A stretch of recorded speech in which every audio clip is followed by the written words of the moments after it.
When children are the adults in the scenario, a stolen childhood can have many causes. It's not uncommon for parents to become ill, struggle with mental health problems, or for some other reason be unable to face up to their role as guardians and their responsibilities. For children, this reversal of roles not only means that they have to grow up faster than others, but they also miss out on important stages of life that should be characterized by lightheartedness and fun.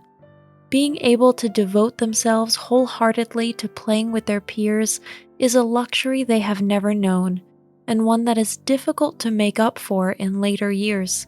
The following 5 signs presented in today's video clearly indicate that you've been robbed of your childhood. If you like our videos, feel free to support us with a thumbs up, subscribe to Psychology in Mind, activate the little bell, and get tuned for the videos we upload for you daily.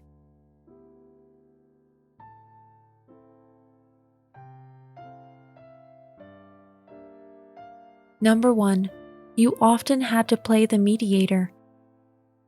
Unfortunately, this role is quite often imposed on children whose parents are always clashing, either with each other, with grandparents, or other responsible parties. The child is used as capital in the balance to represent the adult's own interests in the best possible way. When parents are constantly fighting each other, it's not uncommon for their offspring to be used as a pawn in the game. When the situation escalates, the children often have to play the mediators between the battling fronts. Needless to say, a child would be overburdened by the quarrels and discord in themselves. If a child then also has to play referee and smooth the waters between adults, chronic overtaxing, stress, and despair are the order of the day. Even harmonious separations, if they exist, gnaw at a child's soul for a long time. A marital horror without end may traumatize a child for the rest of his or her life. Number 2. You have often been told how grown-up and responsible you are. Every child likes to hear praise, but if they have to stay home from the swimming pool, never invite friends over to play, and have to manage the household after school instead of enjoying their free time, this praise can feel like poor recompense. Most children would do anything for their parents anyway, without being forced to miss out on the fun. Praising them for being so grown-up and responsible may be an incentive. In the long run, however, it is nothing more than clever manipulation of the child so that the adult parties can continue to relinquish responsibility as much as possible. No child should ever have to be an adult. A compliment for this is no compensation for lost childhood days. Number 3. You quickly learned to hide your own feelings. If you always have to be strong for others from an early age, you learn very soon not to afford weaknesses and not to show feelings. Children who have to fill the role of adults eventually take on this very specific quality. It testifies to the height of the child's responsibility, but also reflects a great void where cheerfulness and unbridled joy should actually be. Unfortunately, there is no room for childlike emotions in their world. Reasons for joy are probably rare. Fear and sadness are skillfully concealed so as not to worry the parents unnecessarily and endanger the already fragile stability of the family. The child quickly learns that adult behavior is rewarded and behaves accordingly. Number 4. Today, you still find it difficult to deal with emotions. Here lurks the logical consequence of the previous point. If you were unable to learn a healthy and free way of dealing with your emotions as a child, you will find it extremely difficult to do so as an adult. Psychology refers to this as emotional dysregulation. What is meant by this is nothing other than the impaired ability to manage emotional reactions. The result can be fits of rage, episodes of inexplicable sadness, or phases marked by embarrassment, shame, and despair. Those who constantly have to be the adults as children also have the impression later in life that they must continue to keep worries and problems to themselves. The constant denial of one's own feelings sooner or later leads to a real inability to react appropriately to emotions. At some point, this can severely damage the mental as well as physical well-being of these people. To make matters worse, there is a certain degree of helplessness when it comes to starting a family of one's own at some point. On the one hand, one does not want to repeat the mistakes of one's parents, and on the other hand, one has never learned how an intact family functions. Unfortunately, excessive demands are inevitable here as well. Disappointment spreads when the desire to catch up to one's own missed childhood is not founded by solid childhood experience. The idea of a picture book family may have manifested itself at some point, but will rarely come true in reality.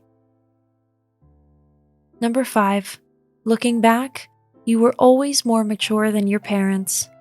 The particular tragedy in this reversal of parental and child roles are sensitive and empathetic children who are especially vulnerable to being abused as a so-called child adult.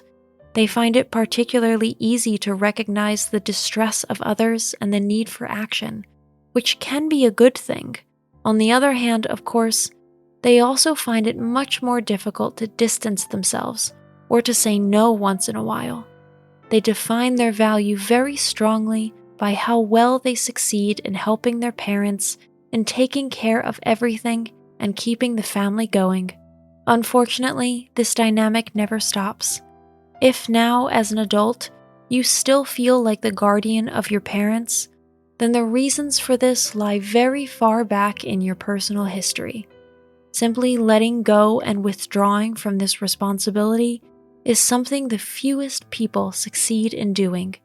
A kind of codependency has long been established that is not so easy to shake off. Besides, most of the time, there is no one else to stand in for you. If it was always you that everyone else could rely on, you've unfortunately been given a life's work.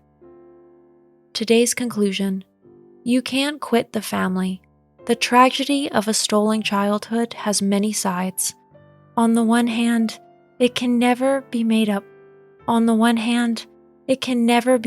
For. If you were never allowed to simply be a child, you are missing an important milestone in life. The resulting deficits, however, unfortunately also extend into the whole of later life. The difficulty of dealing with emotions properly, or even admitting them, is only one of them. People without carefree childhood days will never get away from their parents, even if in some cases this would be the only way to heal. The relationship between children and parents in particular can remain difficult and tangled for life, especially if the roles were reversed at some point. But it is never too late to get help. It can be enough to talk to fellow sufferers and share your experiences. Seeing things a little more clearly can already be enormously helpful. But people who may not yet have found a definition for what is wrong with their life and their family relationship can also benefit from delving into their own experience. You can't give notice to the family you're quitting, but you can renegotiate the terms. As a child, you were helpless and without backup. As an adult, on the other hand, you have many opportunities to free yourself, at least to some extent, from the huge mountain of responsibility that has been heaped upon you at one time or another. Life is a journey. A course correction is possible at any time. That's it for today. Thanks for watching. Did you find this information helpful? Do you have experience with it? We would love to hear from you. Leave a comment below and let us know your thoughts. For more resources about mental health, self-improvement, and psychology, visit our website. You'll find the link in the video description where you can also connect with us on social media and sign up for our email list. Take care of yourself and have a beautiful day.